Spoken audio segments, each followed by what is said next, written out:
Welcome to Electrified. It's your host, Dylan Loomis. Quick shout out to my newest patrons, Snerd and Juan R. Thank you for choosing to support the channel. I did want to get some content out late last week, but we had some family in town for the holiday, and then we had a wedding out of town, so still a lot going on, but we're back. Tesla's FSD 12.4.3 has now rolled out to some customers outside of just the early access group, but if you're feeling like you're the only one that doesn't have it, that's not the case because the majority are still on 12.3.6. Including myself, but here's some early feedback on 12.4.3. Greg said it's a huge improvement as an overall driving experience, much better spacing and natural feel on highways, and takes exits at better speeds. Keon said, I've been testing FSD since before version 9. I felt almost no improvement until version 12. It was a paradigm shift. I just felt another one with 12.4.3, and all I can say is wow. Tech Geek shared a screenshot that said, changing lanes to avoid a neighboring vehicle, use turn signal to cancel, as if this may be new on .3, but it's actually not. That's because over a year ago, Anthony Spina on X shared an update that he saw that exact same message on version 11. And I think it's worth clarifying that even 12.4.3, as far as we know, is still on a separate highway stack that should still be using some of the V11 architecture, so the highway stack may not actually switch over until 12.5. Mark said just a short 6-mile drive in the morning and 3 merging issues were solved. Kevin O'Connor from The Ringer said another flawless FSD experience, impressive start of this drive in a congested area of Beverly Hills, keeps getting smoother. FSD also passes the mom test. She loves it. At 67 years old, she feels increasingly confident in how it can change her ability to drive anywhere in the years to come. AI Driver said after more testing, .3 seems to have some real issues compared to .2. I'm confident they'll get it figured out, but .2 was the one that should have gone wide in his opinion. Never seen anything like this. And he shared a video of an odd intersection where it ended in the car ending up on the wrong side of a double yellow line. Now, it did later correct itself, and had there been a car in that lane, maybe that problem never would have happened, but something to note. Dave Lee said amazing first 2 hours with .3, impressive. Then he expanded on that, saying .3 felt overall like a better build compared to 12.3.6. Some of the quirks of .3.6 have been fixed. It seemed to be able to choose the right lane better than .3.6. He did say the new nag system is a bit too aggressive for his taste, but overall there's something about .3 that just made the 2 hours of driving much better than .3.6. Brian Stone said .3 is incredible, just had 2 totally intervention-free hands-free drives. So smooth, hesitation is non-existent. And AI Driver shared a video of FSD ignoring the navigation route and finding a shortcut of sorts to get to the destination. It may not seem like much now, but the ability for Tesla's FSD to override some of this map data and think on its own should be a nice differentiator for Tesla in the long term. I did see some other regressions out there, like for some people it was not slowing for speed bumps, but I would imagine those things can be worked out with future dot releases. Overall though, the majority of what I'm seeing was very positive on .3, so hopefully this is the one that goes to a true wide release. On that front, XPeng's new model, which is set to be released later this year, they're saying it will not use any LiDAR and it's going to move to a pure vision solution like Tesla's FSD. There are some other Chinese EV makers that are working on future models that are going vision only, but right now they said in China all local EV makers except Baidu-backed GU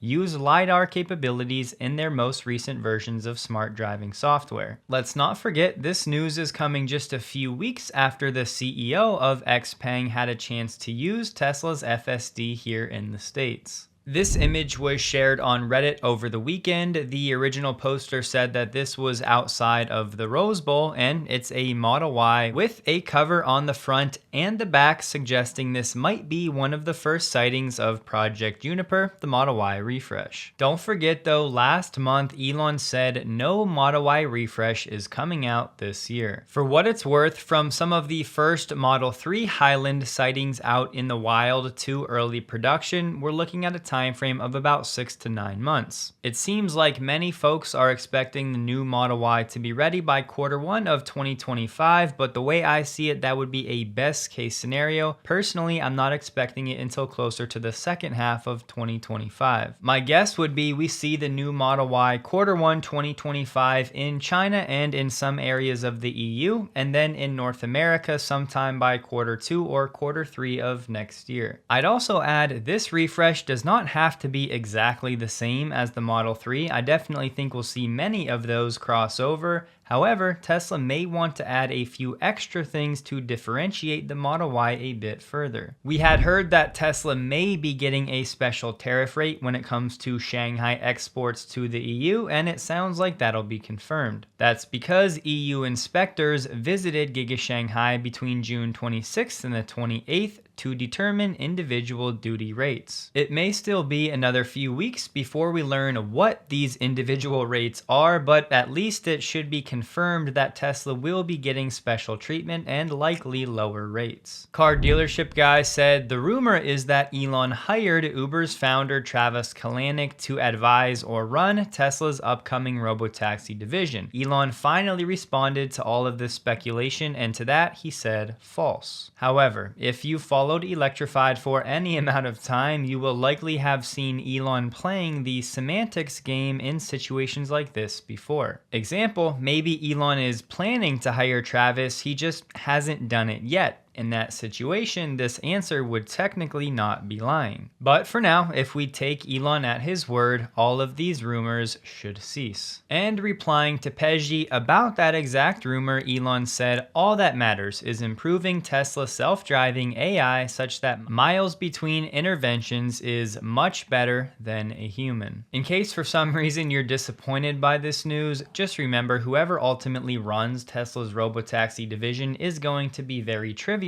when compared to the actual progress and performance of FSD. If you haven't already followed Heinrich Zane on YouTube and X, now may be the time. As you can see from his most recent video, we now have a new steel delivery for Tesla's new semi-factory in Nevada. After weeks of nothing but grading and underground work, along with a new access road, it seems like construction may actually be right around the corner. Heinrichs did say from this perspective, it's tough to tell how big this new plot of land really is for the semi-factory, which, by the way, may also house that new battery factory where Tesla will be using some equipment from CATL. I will have Heinrich's channel linked below, as I believe he has to travel to actually do these drone flights, so if you want to support him, I would encourage you to do so. The time has come for Amy and some other Tesla investors to officially show up in court and plead their case, arguing that the billions of dollars that the plaintiff's attorneys are requesting in terms of fees are outlandish. More than 8,000 Tesla stockholders have flooded the Delaware court with some 1,500 letters and objections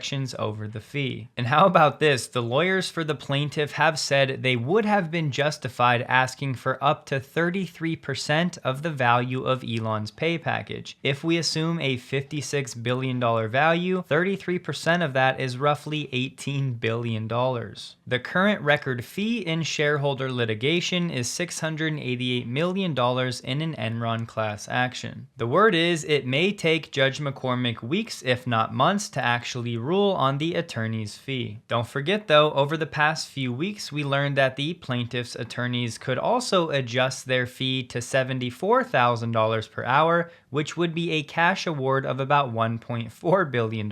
What this means is the plaintiff's attorneys are effectively saying, you know what, we'll take anywhere between $1.4 and $18 billion for our fee. Hopefully by the end of Q3, we have some more clarity on this case. Tesla is hiring a new manufacturing role for a senior battery process engineer in Hwaseong in South Korea. This position is mainly responsible for the rework and remanufacturing process of modules and battery packs in a remanufacturing workshop. This to help identify the fault modes of new battery packs and modules and implement corrective and preventative measures. Now, these two could be unrelated, but LG is planning to begin production of 4680 batteries in South Korea, and their factory in Ochang is only about 1 hour away from where Tesla is hiring this new role. And we know this LG battery factory has its main customer as Tesla. Thus, in preparation for a new stream of 4680 supply for Tesla in the back half of this year, Tesla may be looking to set up a team in Korea. Electrify America is launching a new congestion reduction pilot program. This will enforce a state of charge limit at select locations, and so far all of these locations are in California. Once a vehicle reaches 85% SOC,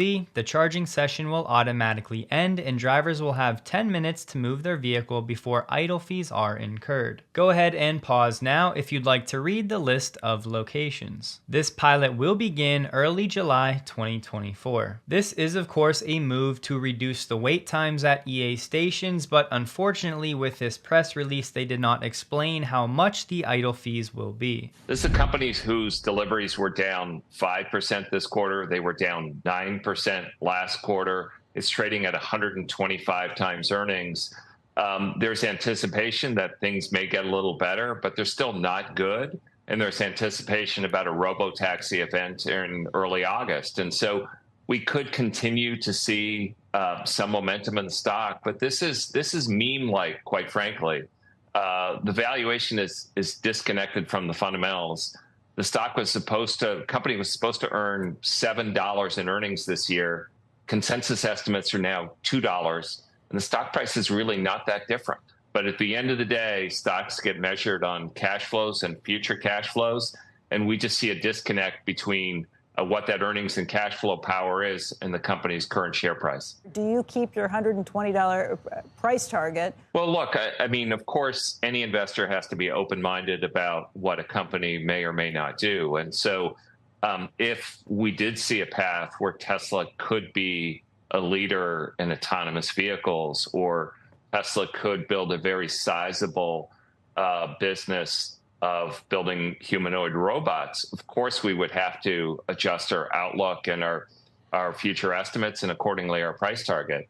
But at this point, we don't see that. We believe that autonomy is a ways out, and we don't believe that Tesla will uniquely solve that problem. Waymo has been working at this. They've been doing trials since 2012 on self-driving. Tesla has not done any public trials. This is the same Tony Sacconaghi who Gary Black said is highly respected among institutions. Gary has many times in the past called Tony out for being a known Tesla bear. But this highly respected individual effectively just said they don't see a path to Tesla becoming a leader in autonomous driving or even building a sizable business in the humanoid space. And not only that, but he called Tesla stock movement meme-like. Plus, he said Tesla has not done any public trials of self-driving. Now, I'm assuming he means actual robotaxis without a driver, but as we know, Tesla has billions of miles of public trials with FSD. I'm sharing this as a reminder that a significant portion of Wall Street is still not buying in at all to the autonomy or humanoid story, which just means there is still plenty of alpha to be realized when it comes to Tesla stock. On that note, Tesla has reclaimed its title as Koreans' favorite foreign stock earlier this month. It temporarily lost that crown to Nvidia, a position it held for over 4 years. Korean investors now own about $14.6 billion of Tesla stock, and of course part of this reclamation of the crown is thanks to the Tesla stock move. Replying to that news, Elon said, "Smart people." Elon has been warning Tesla short sellers for years. Despite that, about 18% of the 500 plus hedge funds tracked by Hazeltree had an overall short position on Tesla at the end of June,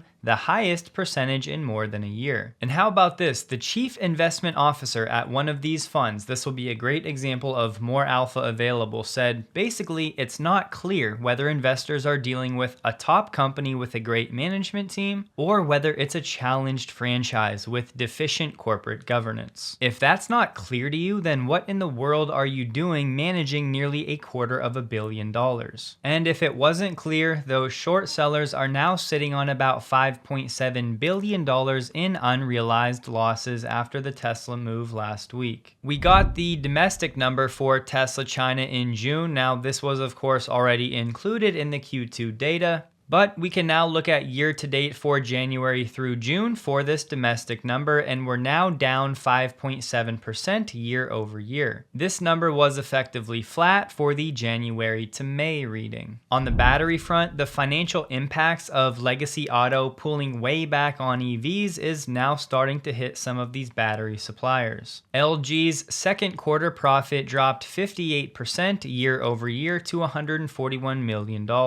Their revenue also dropped by 30%. LG's CTO is trying to right the ship by saying that they're going to commercialize dry coating technology by 2028. Another sign it's not an easy task. And we have SK On declaring itself in crisis mode as customers struggle with disappointing EV sales in Europe and the US. After being spun off from its parent company, the company has recorded losses for 10 consecutive quarters. SK has announced extended layoffs for workers in Georgia, and they have delayed a second plant in Kentucky that was going to be a joint venture with Ford. A battery analyst said SK had been badly let down by US car manufacturers, as they failed to produce EVs sufficiently attractive to mass market consumers. You may recall late last year, GM was still planning to reach an annual EV capacity of 1 million units in North America by the end of 2025. In reality, they sold 22,000 in the second quarter this year. A viewer of Electrified, Micah Moore, said, "So far so good. In the middle of a hurricane and lost power, house is running on the Cybertruck's power, so all is well." Here's an early real-world example of Powershare coming in handy. A quick lightning round: India now does not expect Tesla to move forward with an investment in the country anytime soon, after Tesla executives basically stopped talking to country officials. Several state-owned Chinese firms in the financial hub of Shanghai have recently bought Tesla's Model Y as service vehicles. The purchase is an active response to the call for equal treatment of Chinese and foreign firms in government purchases. And Tesla vehicles are now eligible for the Chinese local government purchase list. Not only that, but Tesla may play a significant role in China's plan to boost its computing power. A data center service provider in Shanghai has partnered with Tesla to apply their Megapack storage tech at their intelligent computing center. We've been saying for a long time now, more data centers, more energy use, more Megapack